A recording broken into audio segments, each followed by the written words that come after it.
காரணம் வந்து ரஞ்சித். அவரோட ஒர்க் பண்ணோன்னு, அவரும் என்னோட ஒர்க் பண்ண ரொம்ப நாளாக ஆவலாக இருந்தோம். அண்ட் அப்படி அமைஞ்சுது. அண்ட் அவரோட எனக்கு வந்து அவர் என்னென்ன யோசிச்ச பிறகு நார்மலாக அந்த ஒரு கதையை வந்து வச்சுட்டு தான் வந்து எங்களை தேடுவாங்க. முதல் முறையாக என்னோட பேசிட்டு அதுக்கப்புறம் போய் கதையை எழுதினார். இது பண்ணோன்னா வேறு மாதிரி பண்ணலாம். என்கிட்ட சொன்னார், நீங்கள் பண்ணுறதுனா நார்மலாக நம்ம பண்ணக்கூடாது, வித்தியாசமாக ஏதோ ஒன்று பண்ணணும், பயங்கரமாக ஒன்று இருக்கணும். நானே சொன்னேன், அது பயங்கரம்னா நம்ம வந்து ஆர்ட் ஃபில்ம் மாதிரி போயிடக்கூடாது ரஞ்சித், ஆனால் ஒரு ஜனரஞ்சகமாக ஒரு படமாக இருக்கணும், ஒரு பயங்கரமாக மக்கள் மத்தியில் வந்து எல்லா முடுக்களும் போய் சேர்ந்துடணும் அப்படின்னு சொல்லிட்டு தான் நாங்கள் உட்காந்து பண்ணோம் அந்த கதையை. அண்ட் ரஞ்சித் அதை விட ஜாஸ்தி பண்ணியிருக்காரு. நான் எதிர்பார்க்கேன். எனக்கு வந்து நமக்குன்னு ஒரு படம் இருக்குல்ல, ஓடும்ல, எனக்கு தெரியும் இந்த பார்க்குற போது நான் இப்படி இருப்பேன்னு எனக்கு தெரியும். ஆனால் படம் இப்படி இருக்குன்னு என்னால் யூகிக்க முடியல. அதை வந்து அங்கே போய் ஷூட் பண்ணுற போது தான் ரொம்ப வித்தியாசமாக இருந்துச்சு. நான் சொன்ன சார்பட்ட பரம்பரையோட ஒரு மிகப்பெரிய ரசிகன் நான்.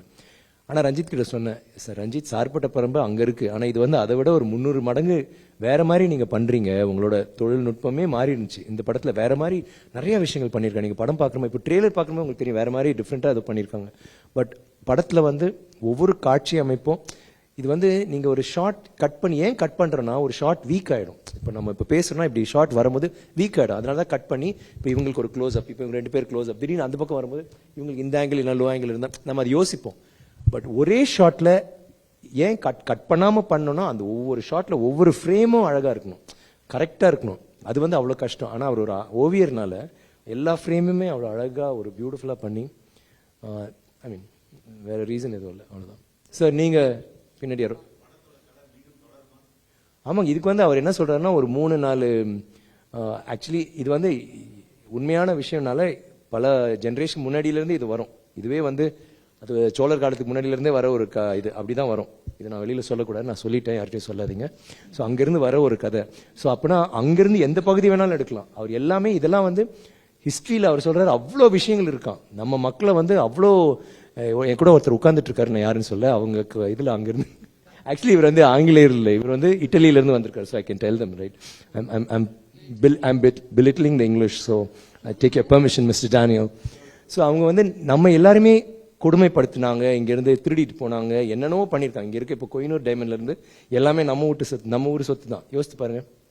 வாட் ஸோ நான் என்ன சொல்கிறேன், நம்ம அவங்க ஊருக்கு போனோன்னா இது ஒரு சும்மா இட்ஸ் an aside.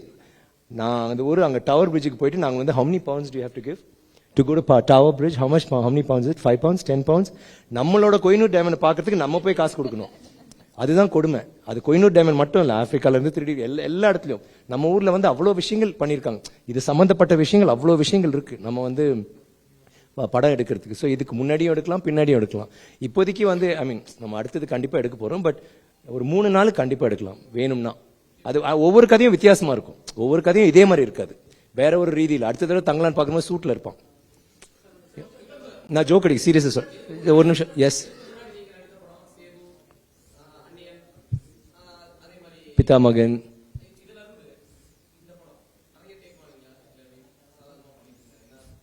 நான் டேக் எடுக்கிறதுக்கு முன்னாடி நல்லா பண்ணிடுவேன். ஸோ அப்படி இல்லைம்மா, இந்த நம்பர் ஆஃப் டேக்ஸ் வந்து ஒரு பிரச்சனையே கிடையாதுமா. நம்ம வந்து இல்லை நான் ஃபர்ஸ்ட் டேக்கே ஓகே பண்ணேன் நம்ம முட்டால் சொல்கிறதுக்கு. நாங்கள் வந்து 20-30 இந்த டேக் எப்படின்னா மானிட்டர் பண்ணிவிட்டு ரிஹர்சல் பண்ணிட்டு எடுக்கல. இந்த அம்மா வந்து ஒரு கூடை எடுத்து வச்சுக்குவா, அப்புறம் ஒரு மேலே ஒன்று வச்சுக்குவா, நான் ஒரு குழந்தைய தூக்கி வச்சுக்கணும், அப்புறம் ஒரு கட்டையை தூக்கி இப்படி வச்சுக்கணும். எல்லாருமே தூக்கிட்டு ஓபிலாம் அடிக்க முடியாது. ஃபஸ்ட்டு மானிட்டரே டேக் தான்.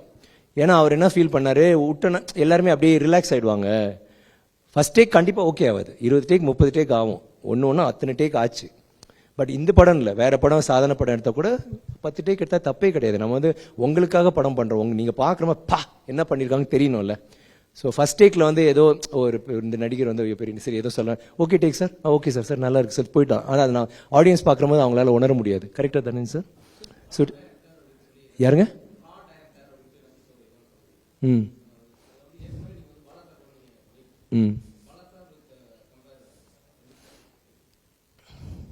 2 பேருமே எப்படின்னா பாலா வந்து சேது பித்தாமன் பண்ணுற போது எனக்கு என்ன மெய்சிலுக்கு வச்சதுன்னா, அந்த பித்தாமகனில் வந்து அந்த பாட்டு இருக்குல்ல, சூர்யா ஆடுவார்ல, அந்த பாட்டில் வந்து கிழவிங்கெல்லாம் பயங்கரமாக எக்ஸ்பிரஷன் கொடுப்பாங்க.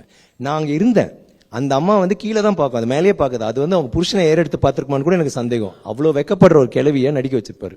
அவருக்கு எப்படி, நான் எப்பவுமே சொன்னேன் அவர்கிட்ட, நீங்கள் வந்து ஒரு கல்லை கூட நடிக்க வைப்பீங்க, அந்த ஒரு திறமை அவருக்கு இருந்துச்சு. ஸோ அந்த மாதிரி அவரோட பண்ணுற போது எல்லா விஷயமும் சேது பண்ணுற போது நிறையவே ஹெல்ப் பண்ணார். பட் அதுக்கப்புறம் செகண்ட் பார்ட் பண்ணுற போது செகண்ட் ஹாஃப் இன்டர்வலுக்கு அப்புறம் வந்து நான் அந்த மாதிரி மொட்டை அடித்த பிறகு ஆட்டோமேட்டிக்காக நான் ஒரு மாதிரி நலிந்து போய் ஒரு மாதிரி இருந்தேன். பிதாமகன் பண்ணுற போது கொஞ்சம் அதுலேயே 2 பேரும் ஒர்க் பண்ணுறது.